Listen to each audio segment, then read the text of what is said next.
जय श्री कृष्ण। राधे राधे भक्तों, कैसे हैं आप सब। भगवान विष्णु को प्रसन्न करने के लिए एकादशी का व्रत रखना बहुत शुभ माना जाता है। वैदिक पंचांग के अनुसार आषाढ़ माह में योगिनी एकादशी मनाई जाती है। इस दिन श्री हरि और माँ लक्ष्मी की पूजा अर्चना करने का विधान है, साथ ही व्रत किया जाता है। धार्मिक मान्यता के अनुसार इस व्रत को करने से साधक को जीवन में सभी सुख मिलते हैं, साथ ही भगवान विष्णु की कृपा से रुके हुए काम भी पूरे होते हैं।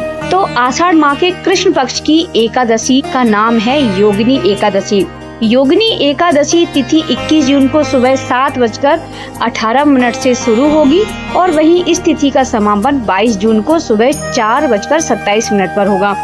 ऐसे में 21 जून को योगिनी एकादशी का व्रत रखा जाएगा।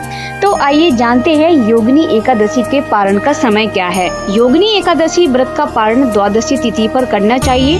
व्रत पारण करने का समय दोपहर 1:47 से 4:37 तक रहेगा। ब्रह्म मुहूर्त सुबह 4:04 से 4:44 तक रहेगा और इसका विजय मुहूर्त दोपहर 2:43 से 3:39 तक रहेगा।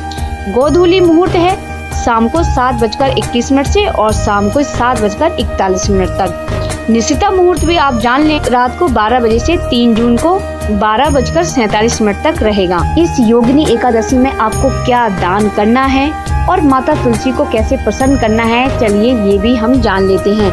कोई सी भी एकादशी हो तो उस एकादशी तिथि पर दान करने का विशेष ही महत्व होता है। तो ऐसे में योगिनी एकादशी के दिन पूजा करें और मंदिर या गरीब लोगों में अन्न, धन और कपड़े आदि चीजों का दान अवश्य करें। धार्मिक मान्यता के अनुसार इन चीजों का दान करने से साधक को धन की प्राप्ति होती है और साथ ही माँ लक्ष्मी भी प्रसन्न होती हैं।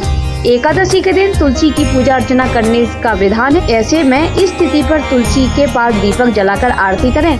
ऐसा माना जाता है कि माँ तुलसी की पूजा करने से धन से जुड़ी समस्या दूर होती है और सभी संकट भी दूर होते हैं। अगर एकादशी पर कथा न पढ़ी जाए तो ये व्रत पूर्ण नहीं होता है।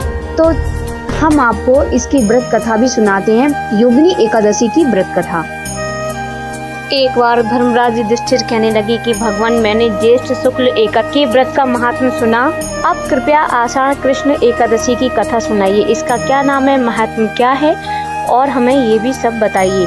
तब श्री कृष्ण कहने लगे कि हे राजन, आषाढ़ कृष्ण एकादशी का नाम योगिनी है। इसके व्रत से समस्त पाप नष्ट हो जाते हैं। यह इस लोक में भोग और परलोक से मुक्ति देने वाली होती है। यह तीनों लोकों में प्रसिद्ध है।